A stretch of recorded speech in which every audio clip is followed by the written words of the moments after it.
আমি বলছি মোটিভ ওই বই খাতার ভিতরে বই খাতা ডায়েরিতে পাওয়া যাবে এবং সীমা পাহুজা ম্যাডাম সেটা রিফিউজ করেছে এবং আমরা বারবার বলেছি বই খাতা ওর যা কনফিসকেট করেছেন জিনিসপত্রগুলো দিন ওর ভেতরে আমরা মোটিভ। এই যে কাকু কাকিমা বলেছে আবেশ ব্যানার্জি এবং এই নামটা আমি তখনও জানতাম, কিন্তু আমি তখন বললে হয়তো আমি এখন এখানে বসে থাকতাম না। এখন আপনারা প্রশ্ন করতে পারেন এত কনফিডেন্টলি কী করে বলছেন। ওয়ার ইজ আবেশ ব্যানার্জি? সিবিআইয়ের যদি সত্যিই তদন্ত করার ইচ্ছা থাকে আগে বের করে নিয়ে আসুন এবং সিসিটিভিতে তাকে শো করছিল কি না।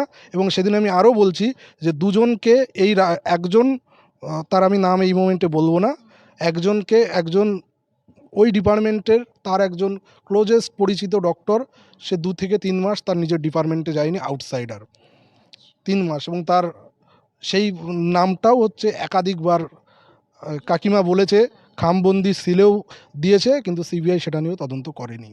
তো আপনি বই খাতা দেবেন না, সিসিটিভি দেখাবেন না, আপনারা কী লুকোতে চাইছেন? এটা তো উত্তর আপনাকে দিতে হবে। এটা একটা বড় র্যাকেট, এই র্যাকেটের পুরোপুরি মমতা ব্যানার্জি জড়িত। প্রথমেই একটা কথা না বললেই নয় যে এই অভয়া কেস, সেই অভয়া কেসে সিট এসে পৌঁছলো এবং সিবিআই এর মূলত আর কি সিট এসেছে। কোথাও না কোথাও কি কিছুটা হলেও আশার আলো দেখতে পাচ্ছেন? দেখুন, মুশকিল হচ্ছে সিবিআইয়ের উপরে আশার আলো আমরা খুব একটা দেখতে পাচ্ছি না এখন। আমাদের যেটা ভরসার জায়গা সেটা হচ্ছে আদালত। কারণ আদালতে হাইকোর্টে যেটা হিয়ারিং হচ্ছিল, আমি লাস্ট দিনও উপস্থিত ছিলাম। হাইকোর্টে তার আগের যে হিয়ারিংটা হয়েছিল সেখানে ক্লিয়ারলি বলা ছিল যে নতুন করে এসআইটি ফরমেশন হবে জয়েন্ট ডিরেক্টরের নেতৃত্বে, এবং তারপরে দেখা গেল যে জয়েন্ট ডিরেক্টর অনুরাগ কুমারের নেতৃত্বে একটা 3 সদস্যের টিম অলরেডি আরজি করে আসেন এবং তারপরে তারা ওই শ্মশানে চলে যান, জিজ্ঞাসাবাদ করেন এবং তারপরে তারা স্ট্যাটাস রিপোর্ট সিবিআই মানে কোর্টে জমা দেয় এবং নির্মল ঘোষকে ডেকেও ছিল। কিন্তু সবথেকে দুর্ভাগ্যের বিষয় যে সেই নির্মল ঘোষকে শুধু ডাকে এবং ডাকার পরে সে চলে আসে, তারপরে আর এগোয় না। এটা নিয়ে তো বড় অভিযোগ। তাহলে সিবিআই কি তদন্ত করছে? এইবার সিবিআই তদন্ত করার পরে এইবার যে এই লাস্ট দিন যে হাইকোর্টে, সেখানে গিয়ে বলল যে আমরা হাইকোর্টের অর্ডার বুঝতে পারিনি। তার মানে হচ্ছে, এবং আমি অফ দ্য কোর্ট যখন কথা হচ্ছিল, ওরা বলছে যে না, আমরা তো আমাদের তো আয়ও ঠিক হয়নি। কিন্তু অলরেডি হাইকোর্ট বলছে আমরা যখন এসআইটি ফরমেশন করলাম তার মানে আগে যে তদন্তকারী অফিসাররা ছিলেন তারা রিলিজ হয়ে গেছেন। তার মানে হচ্ছে যে তদন্তকারী অফিসার সীমা পাহুজা ম্যাডামকে রিলিজ করে দেওয়া হয়েছে। সিবিআইয়ের বক্তব্য যে আমরা সেটার মানে আমরা ভালো করে বুঝতে পারিনি। এবার দেখুন, একটা তদন্তকারী সংস্থা যেটা ভারতবর্ষের প্রিমিয়ার ইনভেস্টিগেটিং এজেন্সি, তার জয়েন্ট ডিরেক্টর র্যাঙ্কের অফিসার তারা যদি না বুঝতে পারে, সেখানে তো আর কিছু বলার নেই। এটা তারা ইচ্ছা করে বলছে নাকি সত্যিই ভুল, এটা তো বলা আমার পক্ষে মুশকিল। তবে 1 ঘন্টার যে হিয়ারিং হয়েছিল, আমাদের পক্ষ থেকে যে 2 জন আইনজীবী দাঁড়িয়েছিলেন, জয়ন্তনারায়ণ চ্যাটার্জি অ্যান্ড শীর্ষেন্দু সিনহা রায়, তাদের টিম, তাদের কিন্তু কোনো কিছু বলতে হয়নি। কেন বলতে হয়নি? বিচারপতিরা যেভাবে মানে তাদেরকে ভৎসনা করেছে, সেটা সত্যি কথা বলতে অত্যন্ত নিন্দনীয় এবং অত্যন্ত লজ্জাজনক। আমি দাঁড়িয়ে থেকে আমারই অস্বস্তি হচ্ছিল যে এইরকম জয়েন্ট ডিরেক্টর র্যাঙ্কের অফিসারদের এইভাবে কোর্ট ভৎসনা করছে। বলছে আপনারা কি বিচার দিতে চান? যদি বিচার দিতে না চান তাহলেও সেটা বলে দিন। এবং একটা টাইমে এমন একটা পরিস্থিতি দাঁড়িয়েছিল যে আমি লাস্টে থেকে প্রম্পট করছিলাম যে দিয়ে দিক সিবিআইকে, সিবিআই থেকে সরিয়ে স্টেট আমাদের সিআইডির হাতে দিয়ে দিক। এই দময়ন্তী সেন যে অফিসার আছেন, আইপিএস অফিসার, ওই ম্যাডামের মতো অফিসারের আন্ডারে একটা এসআইটি গঠন করে দিই সিআইডির আন্ডারে। এরকমও বলেছি না হলে এনআইএর আন্ডারে দেওয়া হোক, ন্যাশনাল ইনভেস্টিগেটিং এজেন্সি। যদিও এই ধরনের কেস ন্যাশনাল ইনভেস্টিগেটিং এজেন্সি তদন্ত করে না, কিন্তু তবুও এটা বলেছি আমি তার একটাই কারণ যে এটা একটা এক্সেপশনাল হয়ে থাকুক, যে সিবিআই ফেইলিয়ার হয়েছে সেই তদন্ত একটা মানে বিশেষ জায়গায়, যেটা হাইকোর্ট সুপ্রিম কোর্ট পারে, তাদের এই এখতিয়ার আছে, এনআইএকে দিয়ে তদন্ত করা হবে। যেমন শীতলকুচির ক্ষেত্রে যে 2টো হয়েছিল, সেই সময় কিন্তু অর্ডার হয়েছিল। তো একটা এক্সেপশনাল লোক, যাতে সিবিআইদের উপরেও একটা শিক্ষা হবে যে তারা ঠিকভাবে তদন্ত করেনি। আর দেখুন, সিটের হাতে কেন আসলো? আগের টিম তদন্ত করেনি, এই কথাটা আমার কথা নয়। আপনি যদি লোয়ার কোর্টের যে জাজমেন্ট মানে শিয়ালদা কোর্টের জাজমেন্ট পড়েন, সেখানে কিন্তু ক্লিয়ারলি লেখা যে কলকাতা পুলিশ যেখানে তদন্ত শেষ করেছিল, সেখান থেকে সীমা পাহুজা ম্যাডাম এবং তার নেতৃত্ব যে টিম, সেই টিম কিচ্ছু করেনি। সেইগুলোকে জাস্ট হচ্ছে আন্ডার দ্য মাইক্রোস্কোপ রেখে সঞ্জয় রায়কে তারা পানিশ করেছে, এর বাইরে কিচ্ছু করেনি। এবং ফার্দার ইনভেস্টিগেশনের জন্য আমরা আমি নিজেও পার্সোনালি বলছি যে হাইকোর্টে যখন এই যে পিটিশন জয়ন্তদা বা শীর্ষেন্দুদা ওদের টিমটা যেটা তৈরি করেছে, তার একাধিক পয়েন্ট, একটা দেওয়া আছে আমাদের ওই গুপ্তা স্যারের যেটা ফরেন্সিকের, তার সাথে আমার কিছুটা পার্ট, এবং ফরেন্সিকের যে ডিএনএ অ্যানালিসিস পার্থপ্রতিম মজুমদার স্যারের রয়েছে, আর আমার দেয়া বাকিটা সমস্ত এভিডেন্সগুলো আমরা দিয়ে রেখেছি। যেমন আমি যদি বলি যে সেই দিন যেদিন ঘটনাটা ঘটেছিল সেখানে আরজি কর থেকে আজ পর্যন্ত কোনো দিন হয়নি, বা তারপরে পরবর্তী বছরেও কোনো দিন আমি অন্তত হয়নি যে 9th আগস্ট একটা ওই ইন্ডিপেন্ডেন্স ডের জন্য একটা প্যারেডের রিহার্সাল, সেই রিহার্সালটা করবে কে? ওই অভিক দে, তারপরে হচ্ছে সৌরভ পাল, এদের মতো কয়েকজন। এবার সেটা আরজি কর থেকে যাবে, তার টাইমিং কটায় ছিল? 5:30টায় টাইমিং ছিল। সেই অর্ডারটাও কিন্তু ভুয়ো অর্ডার, এবং সেটা বলা হচ্ছে যে ওটা প্রিভিয়াস অর্ডার না, এটা পোস্ট অর্ডার, মানে পোস্ট ডেটেড অর্ডার। তাহলে যদি পোস্ট ডেটেড অর্ডার হয়, সেই সময়ে ডিএমই ডিএইসে যারাই অর্ডারটাকে দিল সেই তাদেরকে আপনি সরিয়ে দিলেন, খুব ভালো কথা, কিন্তু অ্যাট দ্য সেম টাইম এটা প্রশ্ন থেকে যায় যে ওই অর্ডারটা পোস্ট ডেটেড যদি হয় তাহলে তো এটা ওয়ান কাইন্ড অফ ক্রাইমের সাথে যুক্ত। তাহলে সিবিআই কেন ওই যে হার্ড ডিস্ক যেগুলো ছিল স্বাস্থ্য ভবনে তারা কাস্টডিতে কেন নিল না? এই প্রশ্ন আমি রেখেছি, এবং ওই পিটিশনেও কিন্তু এগুলো আছে, যার কারণেই হাইকোর্টের বিচারপতিরা কিন্তু এইটাকে দিয়ে দিল হচ্ছে এই যে এসআইটির হাতে, যে আগের যে তদন্তকারী টিম তারা তদন্ত করেন। বা আমি যদি সেটা ছেড়েও দিই, ধরুন নতুন মুখ্যমন্ত্রী আসার পরে তিনি 3জন আইপিএস অফিসার, বিনীত গোয়েল সিপি, ডিসি নর্থ এবং ডিসি সেন্ট্রালকে সাসপেন্ড করলেন। এবং দেখুন, 3জন আইপিএস অফিসারকে তো ওইভাবে সাসপেন্ড করা যায় না, তাদের এগেনস্টে প্রাইমা ফেসি এভিডেন্স থাকতে হবে। তিনি প্রাইমা ফেসি এভিডেন্স পেলেন এবং তাদের এগেনস্টে ডিপার্টমেন্টাল ইনকোয়ারি অর্ডার দিল। সিবিআই কেন পারল না? এটা তো করা উচিত ছিল সিবিআইয়ের। তার মানে বুঝতে হবে যে সিবিআই সঠিকভাবে তদন্ত করছে না। অন্যদিকে দেখা যাচ্ছে যে রত্না কাকিমা এবং শেখর কাকু তারা বারবার একটাই অভিযোগ করে আসছেন যে এই তদন্তের আওতায় অনেকজন অভিযুক্ত এরকম তাদের আওতায় আনা বাকি। এই যে একাধিক ব্যক্তিকে এখনো পর্যন্ত তদন্তের বাইরে রাখা হয়েছে কেন, এরকমও কিন্তু তারা প্রশ্ন তুলছেন। এই অভিযোগকে কতটা গুরুত্ব দিয়ে দেখা উচিত বলে মনে করেন? দেখুন, তদন্তটা করেছে কোথায়? তদন্ত এ তো শিয়ালদা কোর্টের যিনি যেদিন কনভিকশন অর্ডার হলো তিনি তো সেই কপিতেই লিখে দিয়েছে, এবং ছত্রে ছত্রে সেখানে লেখা আছে যে কোন ভুলটা হয়েছে। তাহলে সেই ভুলগুলোর বেসিসে তারা কি কোনো তদন্ত করেছে? যদি তদন্তই করতো, সঠিক পানিশমেন্টই হতো, তাদের 3জন অফিসারকে কেন নতুন মুখ্যমন্ত্রী এসে সাসপেন্ড করবে? তাহলে এখানেই তো বোঝা যায় যে ভিকটিমের পরিবার, ভিকটিমের মা বাবা যেটা বলছে, সাধারণ মানুষ যেটা বলছে, সারা পৃথিবীর মানুষ বলছে, দেখুন সবাই তো বোকা নয়। এখন আমি সিবিআই অফিসারকে, এর আগের টিমের অফিসারকে আরজি করে আসলে বলেছিলাম যে দেখুন, আমি এই কেসটা নিয়ে মানে শুধুমাত্র যে আমরা আবেগে ভাসিয়ে কথা বলছি তা নয়। এই কেসে x joint director of CBI Upen বিশ্বাস স্যার, তিনি খুব ভালো করে জানেন, এবং তার সাথে এই কেস নিয়ে আমার আলোচনা হয়েছে। তারপরে যদি বলেন প্রয়াত পঙ্কজ দত্ত স্যার, যিনি আইপিএস অফিসার ছিলেন, যিনি এই কেসের প্রথম বলি, তার সাথে কথা হয়েছে। অভিজিৎ গাঙ্গুলি স্যারের সাথে আমার এই কেস নিয়ে মাঝে মধ্যেই কথা হয়েছে। তাদের কোনো কেউ বলেনি যে তারা যা যা সাজেশান দিয়েছে সেইগুলো কিন্তু আমি কোর্টের সামনে, মানে আমাদের যারা উকিল কাজ করছেন, জয়ন্তদা বা শীর্ষেন্দু দা বা তার আগে ফিরোজ এডুলজি ছিলেন, আমি কিন্তু সবগুলো তুলে ধরেছি। এখন আপনি বলতে পারেন, আমি সেই অফিসারকে বলেছিলাম যে আপনারা, উপেন বিশ্বাস স্যার বললো এই ক্রাইমে মিনিমাম 6জন লাগবে, আমি বলেছি 4জন মিনিমাম, অন্তত ওর যে যেটা আমরা ইনজুরি পেয়েছি বা পোস্টমর্টেম রিপোর্ট পেয়েছি। আমি নাই ভুল, আমার কথা ছেড়ে দিন, আমি একজন ডাক্তার, আমার কথা আপনি ভুল করতে পারেন। আপনি জয়েন্ট ডিরেক্টর অফ সিবিআই যিনি লালু প্রসাদ যাদবকে অ্যারেস্ট করেছিলেন, আপনি তার কথাকে কী করে ফেলে দেবেন? তখন সেই সিবিআই অফিসার তখন বলছে ও তো উনি মিডিয়ায় এরকম ভুলভাল বলেছে। আমি শুনুন, মিডিয়ায় সবাই ভুলভাল বলে না, আপনি আপনার মতো বলে দিলেই তো হবে না। এটা হচ্ছে যে সিবিআই বলছে, এই এক্স সিবিআই বলছে, এক্স আইপিএস অফিসাররা বলছে, এক্স জাজ বলছে, সবাই ভুল, শুধুমাত্র আপনারাই ঠিক। এবং কিছুদিন আগে থেকে একজন ডিস্ট্রিক্ট জাজ, আমি রিটায়ার্ড ডিস্ট্রিক্ট জাজ, তার সাথেও আমার প্রায় মানে এই কেসটার প্রতিটা পার্ট নিয়ে আমার সাথে কথা হয়েছে। আমি এমন কোনো জায়গা নেই যে বাদ দিয়েছি। এই যে আমি ধরুন হাইকোর্টে যাই বা যাই করি, কোথাও কোনো কিছু উঠলে আমি এমসের একজন ফরেন্সিক মেডিসিনের বিশেষজ্ঞ সই করেছেন, বিশেষজ্ঞ এমসের পুরনো রিটায়ার্ড, তার সাথে পর্যন্ত কথা বলেছি। কোথাও কোনো জায়গায় ছেড়ে দিইনি, এবং যে পয়েন্টে মনে হয়েছে যে এই জায়গায় আমার হয়তো ভুল হচ্ছে, আমি সেই বিষয়ে যারা পারদর্শী তাদের সাথে কথা বলেছি, এবং যার কারণেই আজকে এই কেসটা কিন্তু এই যে হাইকোর্টে সীমা পাউজার থেকে এসআইটির কাছে গেল। তার মানে এদের নিশ্চয়ই ভুল ছিল, এরা ভুলটা তখন মানেনি, ভুলটা মেনে নিলেই সঠিকভাবে তদন্ত হতো। এই জন্য ভিকটিমের মা বাবা যেটা বলছে সেটাকে এরা কোনোদিন গুরুত্বই দেয়নি। আরে ভিকটিমের মার কথা শুনলো কবে? তার স্টেটমেন্টই রেকর্ড করলো না। এদিনও কোর্টে বলা হয়, যে কোর্টে যেদিন লাস্ট দিন হিয়ারিং, যে ভিকটিমে বলছে না আমরা শুনানি করেছি। তখন আমাদের আইনজীবী বললেন যে শুনানি যদি হয় তার তো একটা লিখিত থাকবে, অন ভিডিও ক্যামেরা হবে, এটা তো নর্মাল একটা পুলিশ ইনভেস্টিগেশন নয়। আপনারা তো করেননি, আপনারা কনভিকশন হয়ে গেছে, অথচ তার মায়ের স্টেটমেন্ট রেকর্ড করেনি। এখনও বারবার আমাদের শিয়ালদা কোর্টে বলতে হচ্ছে, হাইকোর্টে বলতে হচ্ছে, কেন মায়ের স্টেটমেন্ট কেন রেকর্ড করবেন? সেদিন সে লাস্ট ফোন তার মাকে করেছিলেন, প্লাস হচ্ছে তার মা, যে কোনো মেয়ে তার মার সাথেই সব থেকে বেশি ক্লোজেস্ট হয়। তো তার তথ্যগুলো আপনারা ফেলে দেবেন কি করে? সেই তথ্যগুলো ফেলে দিচ্ছেন কেন? যা আবেশ ব্যানার্জির কথা বললো, আপনারা সেটাকেও গুরুত্ব সহকারে দেখছেন না, তদন্ত করছেন না। তো অবভিয়াসলি তার মা বাবা যেটা বলছে, আমি আমি একমত নই। দেখুন, তারা যা বলছে সেটা আমারও মত, এর বাইরে কোনো মত নেই। এদিকে এই আদালতের নির্দেশে ঘটনাস্থলে পুনরায় আসার খতিয়ে দেখা, এর প্রয়োজন মানে কতটা হয়েছে এবং কেন এর প্রয়োজন হলো বলে মনে করেন?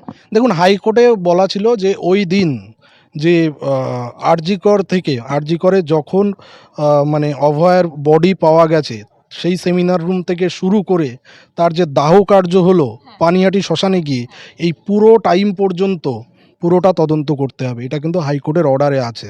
তাহলে পুরো তদন্ত করা মানে ঘটনাস্থল দেখতে হবে। দেখুন, ঘটনাস্থল নিয়ে আমি এখনও বলছি আমাদের ভিতরে দ্বন্দ্ব আছে যে ওইটাই ক্রাইম সিন কিনা। হ্যাঁ, সেটা পরিষ্কার দেখবেন, সিএফএসএল রিপোর্টে লেখা আছে 24/7 যেখানে রানিং লোকজন থাকে, সেখানে একজন ক্রাইম করে বেরিয়ে চলে আসবে এটা নয়। আর আমি সবথেকে যে প্রশ্নটা একটা তুলেছি, এই প্রশ্নটা বারবার বলার চেষ্টা করেছি, যে তারা একটা সিসিটিভি রিপোর্ট সাবমিশন দিয়েছে 2:51 থেকে বোধহয় 5টা কত পর্যন্ত, এরকম কিছু একটা টাইম, 2.5 ঘন্টা থেকে 3 ঘন্টা। সেখানে শুধু সঞ্জয় রায় গেছে, সঞ্জয় রায় বেরিয়েছে। এটা identified by Kolkata police Anup Dutta. Anup দত্তাকে, he is also a suspect. সে হচ্ছে, এই অনুপ দত্তই হচ্ছে ওকে পাঠিয়েছিল। তো সে যে সত্যি বলছে তার কী আছে? এবং সেখানে সাইন করেছে ইন্ডিয়ান ব্যাংকের একজন ম্যানেজার। সে আরজি করে চেস ডিপার্টমেন্ট সম্পর্কে কী জানে? সেখানে বেশ কিছু মুভমেন্ট আছে। আমি যখন সীমা পাহুজা ম্যাডামকে জিজ্ঞাসা করলাম যে ম্যাডাম, এই এই যে আপনারা যেটা বাকি যেগুলো লিখেছেন কুড নট বি আইডেন্টিফাইড, এগুলো কারা? তখন বলছে ওগুলো আমরা আইডেন্টিফাই করেছি সাধারণ লোক। তাই লিখলেন কেন কোর্টে? তাহলে তো আপনার প্রেজেন্ট করতে পারতেন যে ইনি গলায় স্ট্রেথ আছে মানে ডাক্তার। আর ওখানে আনইউজুয়াল মুভমেন্ট আছে, গায়ের উপরে যে ইয়েটা রয়েছে, মানে কারোর আপার গার্মেন্টস নেই, যেখানে এরকম সেক্সুয়াল অ্যাসল্টের কেস, আপনারা সেই জায়গাটাকে কেন আইডেন্টিফাই করলেন না? আর সবথেকে বড় প্রশ্ন, অভয় ওখানে ছিল, তার কি গ্যারান্টি আছে আপনি বলুন? বলছে না, আমরা দেখেছি ক্যামেরাতে, যে সিসিটিভিতে দেখেছি যে অভয়া করিডোর দিয়ে ঘোরাঘুরি করছিল। আমি বললাম দেখুন, আপনি তো বলছেন মুখ দিয়ে অনেক কিছু, আপনি কোর্টে প্রডিউস করলেন না কেন? আপনাকে তো দেখাতে হবে যে অভয়া ওই ডিপার্টমেন্টে ছিল। আমার তো প্রশ্ন তো অভয় ডিপার্টমেন্টেই ছিল না। যদি আমি বলি, আপনি কি করে রিপ্রেজেন্ট করবেন? এবার সেই সময় হয়েছে কি, আমাদের পক্ষ থেকে আইনজীবীরা কম্প্রোমাইজ ছিল, তো এই প্রশ্নটা করেনি যে অভয় আছে কোথায়, তার প্রমাণ কোথায়? সিসিটিভিতে আপনাকে তো দেখাতে হবে। একটা মানুষের এক্সিস্টেন্সই নেই, তার বডি পাওয়া গেল, অন্য জায়গায় মেরেও তো ডাম্প করা হতে পারে। আজকে যে আটতলায় আমরা বলছি, ওখানে যদি মেরে ওখানে ডাম্প করা হয়, আপনি কি করে প্রমাণ করবেন? তার সাফিসিয়েন্ট এভিডেন্স দিন, আটতলার সিসিটিভি ফুটেজের রিপোর্ট দিন। সেগুলো তার কাছে নেই। আর আমরা তো বলছি না, বলছে তাহলে কি আপনারা মানছেন যে ওটা ক্রাইম সিন নয়? ওটা একদমও বলিনি যে ক্রাইম সিন নেই। একটা মানুষের ক্রাইম সিন কি একটা হতে পারে? দুটোও তো হতে পারে। আর আপনারা কেন সার্চ করবেন না? গোটা বিল্ডিংটাই তো ক্রাইম সিন হয়ে যাওয়া উচিত। আপনারা একটা ক্রাইম সিন 2 বছর ধরে, আমরা যখন সবাই প্রশ্ন তুলছে, আপনারা তো সেই জায়গাটা ইয়ে করলেন না, চেক করলেন না। রিসেন্টলি এসে এই আগের যে এসআইটি, তারা এসে ওই রুমটা সেই জায়গায় আবার ঢুকে লক করেছে। কালকে কি করেছে আমি জানি না, কালকে সেখানে গেছিল কি যায়নি। আমার বারবার প্রশ্ন, ওই একটা রুমে সিএফএসএল করালে আপনাদের কি যায় আসবে? যেখানে কোটি কোটি টাকা আপনাদের এজেন্সির পেছনে সরকার দিচ্ছে, আপনাদের কিসের ইগোর সমস্যা? করুন না। মা বাবা দাবি করছে, হসপিটাল দাবি করছে, সমস্ত ডাক্তার সমাজ দাবি করছে, কিছু পাওয়া যাবে না, পাওয়া যাবে না, মিটে গেল। সেটাও কিন্তু করেনি। এই যে একের পর এক লুফল সিবিআই রেখে গেছে এই কেসটাতে, আমরা কোনো রকমভাবেই সিবিআইয়ের উপরে সন্তুষ্ট নই। এই যে নতুন সিট এলো স্যার, তো তাদের সামনে এখন সবথেকে বড় চ্যালেঞ্জ কি বলে মনে হয়? এখন এতদিন পরেও কি সেটিকে তদন্ত করে বের করা তাদের পক্ষে সম্ভব? বা আগামী দিনে যে সমস্ত এভিডেন্স ইতিমধ্যেই মানে এতটা বেশিভাবে ট্যাম্পার্ড হয়ে গিয়েছে, সেটাও কি তাদের আর কি রিকভারি করাটা বড় চ্যালেঞ্জ নয়? দেখুন, আমি একটা জিনিস মনে করি, আরজি করের এমার্জেন্সি বিল্ডিং আর হচ্ছে এই প্লাটিনাম জুবিলি বিল্ডিং, যেটা সন্দীপ ঘোষ বসতো, এই দুটো জায়গায় সিসিটিভি তো প্রিজার্ভ করা আছে। যদি সত্যিই ড্যামেজ না করা হয়, ড্যামেজের অভিযোগ উঠছে, যদি ড্যামেজের অভিযোগ ওঠে কারা করলো, সিসিটিভি দেখলেই সব ক্রিমিনাল বেরিয়ে যাবে। আমি যখন সিবিআই অফিসে গেছিলাম, আমি কাকু কাকিমা সীমা পাহুজা ম্যাডামকে আমি একটা প্রশ্ন নয়, আমি বলেছিলাম ম্যাডাম একটা কাজ করবেন, একটা হেল্প করবেন, আপনারা তো মোটিভ বললেন যে সঞ্জয় রায় এই কারণে জাস্ট গেছে নেশার ছলে ছিল, মার্ডার করে দিয়েছে। এটাই আমরা উই আর নট স্যাটিসফাইড। এবারের মোটিভ কি, মোটিভটা আপনারা যে মোটিভটা বলেছেন আমরা এই মোটিভে সন্তুষ্ট নই। তবে আমি আপনাকে মোটিভ বের করার জন্য হেল্প করতে পারি। সেই হেল্পটা কি, আমি বললাম যে আমি একদিন ঘটনাক্রমে আমি অভয়ের বাবাকে আমি ফোন করি, কাকু আমার মাথায় এলো একটা অন্য কেসের কারণে, আমার পার্সোনাল এক্সপিরিয়েন্স থেকেই, আমার ফ্যামিলিতে একটা অ্যাক্সিডেন্ট ঘটেছিল, সেই থেকে আমার মনে হয়েছিল যে এই সূত্র ধরে সেই অ্যাক্সিডেন্টটা আমি সলভ করেছিলাম। তো আমি কাকুকে বলি যে অভয়ের বই খাতাগুলো কোথায়, বই খাতায় নোটস সেগুলো কোথায়, সেগুলো আমাকে একটু দিন, আমি দেখব।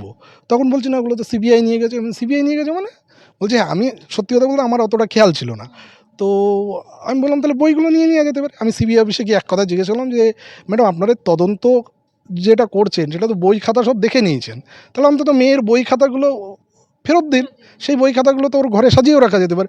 ওর বাড়িতে যে বেড আছে, আপনারা যদি হয়তো গেছেনও, ওর বেডের উপরে সমস্ত রকম ছবি সব রাখা আছে। এই 9 তারিখ হয়, 9 তারিখ আসলে 9 তারিখ না, সবসময় সেই বেডের উপরে পুরোটাই ওর হয়তো মানে ফিজিক্যালি প্রেজেন্ট নেই, কিন্তু ওর যতগুলো স্মৃতি বেডের উপরে আছে। তাহলে আপনি ওর বইগুলো দিন, বইগুলো দিয়ে তো একটা ইয়ে হবে। বলছে না বই দেওয়া যাবে না। আমি বলি বই খাতাতে অসুবিধা কোথায়, বই খাতা ডায়েরি আপনি দিন, 2 বছর ধরে আপনারা তদন্ত করলেন। লাস্ট টাইম বললাম যে আপনি ইয়ে দিন, ওই ওটার ফটোকপি দিন, জেরক্স করে দিন। জেরক্স করে দিতে অসুবিধা কোথায়, বইয়ের জেরক্স করে দিলে তো বিরাট কিছু যায় আসবে না। আপনি দিন, আমরা অন্তত দেখি। সেটা আর দেবে না। আমি বলছি মোটিভ ওই বই খাতার ভিতরে, বই খাতা ডায়েরিতে পাওয়া যাবে। এবং সীমা পাহুজা ম্যাডাম সে রিফিউজ করেছে। এবং আমরা বারবার বলেছি বই খাতা ওর যা কনফিসকেট করেছেন জিনিসপত্রগুলো দিন, ওর ভেতরে আমরা মোটিভ মোটিভ কিছু না কিছু খুঁজে, কারণ আমরা জানি, দেখুন আমিও তো ডাক্তারি করি, ডাক্তারি করতে গেলে আমাদের যা ঘটনা ঘটে কম বেশি আমরা লিখে রাখি এবং সেগুলো কিন্তু বোঝা যায়। তো সেই ক্ষেত্রে ও তো এমনিতেই ডায়েরি লিখতো, ছোটোখাটো করে লিখতো, সেই ডায়েরিতে কী ছিল, সেই ডায়েরিতে কী আছে, জেরক্স কপি দিলে অসুবিধার কথা। ইনভেস্টিগেটিং এজেন্সির আমরা সব চাইছি না, আমরা শুধু চাইছি তার ফটোকপি দিক। এই ফটোকপিতে আপত্তি কোথায়? তার মানে কিছু উনি উনি লুকিয়েছেন। আমি বলেছি এটা অভয়ের মা বাবা এবং আমি নিজে বলেছি দিন। আমি মোটিভ বের করেছি, কারণ প্রতিটা পাতা তারা তো তার ভিতরে মোটিভ কিছু লুকিয়ে থাকলেও থাকতে পারে। কারণ যেটা আমার মনে হয়েছে যে কোনো ড্রাগ রিলেটেড যদি কোনো ইস্যু হয়, কোনো থিসিস রিলেটেড ইস্যু হয়, ও কী নিয়ে, ধরুন অনেক সময় হয় যে আমরা কোনো একটা পেশেন্ট আমার হসপিটালে ভর্তি হয়েছে, সেই পেশেন্টের ধরুন কোনো একটা নতুন কিছু ডায়াগনোসিস হলো, তো আমি তখন গিয়ে সেটাকে কিন্তু সার্চ করব, পড়ব। তো ও কী নিয়ে কাজ করছিল সেই বই খাতার ভিতরে পাওয়ার সম্ভাবনা কিন্তু অত্যন্ত বেশি। এইটা আমি বলেছি, কেন সীমা পাহুজা ম্যাডাম দেয়নি আমি জানি না। তবে আমি এটুকু শিওর, ওর বই খাতা ডায়েরি যদি পাওয়া যায়, ওর ভিতর থেকে মোটিভ বের করা সম্ভব যে কি হতে পারে এবং ওর সাথে কি চলছিল। যদি ওর সাথে কোনো ঘটনা ঘটে থাকে বা আগে কোনো সমস্যা চলছিল, ওই খাতা বই ডায়েরিতেই পাওয়া যাবে, কিন্তু সেগুলো আমাদের দেয়নি। কোথাও না কোথাও কি গিয়ে মনে হয় যে অভয়া তার সঙ্গে কিছু হতে পারে, এরকম কিছুটা আভাস কি তিনি পেয়েছিলেন? দেখুন এটা একটা বড় র্যাকেট। এই র্যাকেটের পুরোপুরি মমতা ব্যানার্জি জড়িত। কেন আমি বলছি, আজকের দিনে দাঁড়িয়ে, এর কিছুদিন আগেও আপনাদের চ্যানেলে বা অন্যান্য চ্যানেলে আমি এটা বলেছি যে মমতা ব্যানার্জি কিন্তু দেখুন সন্দীপ ঘোষ জেল খাটলে মমতা ব্যানার্জি কিছু যায় আসে না। তার আগে অনেক নেতা জেল খেটেছে। এখন আপনি সন্দীপ ঘোষ ক্রিমিনাল এটা নিয়েও সন্দেহ নেই, কিন্তু এই প্রশ্নটাও ভাবা উচিত সময় এসছে, সন্দীপ ঘোষ সত্যিই মার্ডারটা করতে চেয়েছিল নাকি অন্য কেউ তার মাথায়, অন্য কেউ হাত আছে? কারণ একটা প্রিন্সিপাল সে ক্রাইম করে তো খাচ্ছেই, হ্যাঁ, তো সে কেন মার্ডার করতে যাবে? তাহলে মমতা ব্যানার্জি কাকে বাঁচাতে চাইছে? এই অভিক বিরূপাক্ষ সুদীপ্ত রায় আর এই সন্দীপ ঘোষকে বাঁচানোর জন্য নিজের কেরিয়ার শেষ করে দেবে? না, একদমই না। এই যে কাকু কাকিমা বলেছে আবেশ ব্যানার্জি, এবং এই নামটা আমি তখনও জানতাম, কিন্তু আমি তখন বললে হয়তো আমি এখন এখানে বসে থাকতাম না। এখন আপনারা প্রশ্ন করতে পারেন এত কনফিডেন্টলি কী করে বলছেন? আপনি বলুন তো, মদন মিত্র যেই অভিষেককে বলল যে সুপারি কিলার টাকা নিয়ে মানুষ মারে, তার এগেনস্টে ফেসবুকে সে 10 কোটি টাকার মামলা করলো। আজ কয়েক মাস হয়ে গেল আবেশ ব্যানার্জির নাম উঠেছে। হোয়ার ইজ আবেশ ব্যানার্জি? আপনারা খুঁজে পেয়েছেন? মমতা ব্যানার্জি একবারও এসে স্টেটমেন্ট দিয়েছে যে আমাদের বাড়ির বিরুদ্ধে, মানে আমাদের বাড়ির একটা ছেলের বিরুদ্ধে আপনারা এরকম মিথ্যে অভিযোগ দিচ্ছেন? তারা না এমএলএ হয়ে গেছে, আমি তো ফ্রন্ট লাইনে দাঁড়িয়ে বলেছি, আজ পর্যন্ত একটা নোটিশ পাঠাতে পারলো না কেন বলুন তো? এর কারণটা কি? মৌনতা সম্মতির লক্ষণ। এতদিন পর্যন্ত আমি শিওর ছিলাম যে হয়তো এইটা হয়তো ভুল হতেও পারে, কিন্তু এখন আমি শিওর বলছি, কনফিডেন্টলি বলছি, হোয়ার ইজ আবেশ ব্যানার্জি? সিবিআইয়ের যদি সত্যিই তদন্ত করার ইচ্ছা থাকে আগে বের করে নিয়ে আসুন, এবং সিসিটিভিতে তাকে শো করছিল কি না। এবং সেদিন আমি আরও বলছি যে দুজনকে একজন তার আমি নাম এই মোমেন্টে বলবো না, একজন ওই ডিপার্টমেন্টের তার একজন ক্লোজেস্ট পরিচিত ডক্টর, সে 2 থেকে 3 মাস তার নিজের ডিপার্টমেন্টে যায়নি, আউটসাইডার 3 মাস, এবং তার সেই নামটাও হচ্ছে একাধিকবার কাকিমা বলেছে, খামবন্দি সিলেও দিয়েছে, কিন্তু সিবিআই সেটা নিয়েও তদন্ত করেনি। নামটা বলেছে, মানে আমার নতুন করে বলার কিছু লাগবে না। সিবিআই আমার সাথে এই আগে এসআইটি কথা বলতে চেয়েছিল, তারপরে আর বলেনি, কেন বলেনি জানি না। আমার অথরিটিকে জানিয়েছিল, মানে হ্যাঁ আমার কাছে জিজ্ঞাসা করলে আমি বলে দেবো আমি যতটুকু জানি। আমি তো আগের বার গিয়ে বলেছিলাম, সীমা পাউজাকে গিয়ে বলেছিলাম, লাস্ট হিয়ারিংয়ের দিনও এসআইটিকে বললাম যে আপনারা কী জানতে চান বলুন। আমাকে কোনো দিন তারপরে ডাকেনি। আমি আজ পর্যন্ত 1-1.5 মাস হয়ে গেল, আমাকে ডাকেইনি। আমি এবং কাকু দুজন দাঁড়িয়ে বললাম যে আজকে চলুন, বলছে না আজকে আমরা একটু ব্যস্ত আছি, তো কালকে যাই। আমি যেতে চাইলাম, এতদিন হয়ে গেল, আজ 6 তারিখে এখন হিয়ারিং, ডাকলোই না।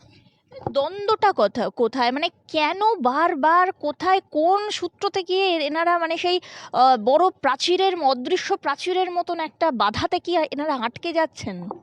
দেখুন, প্রশ্ন তো হাজারো, আমার মনেও প্রশ্ন, কিন্তু সেই প্রশ্নের উত্তর সত্যি আমারও জানা নেই।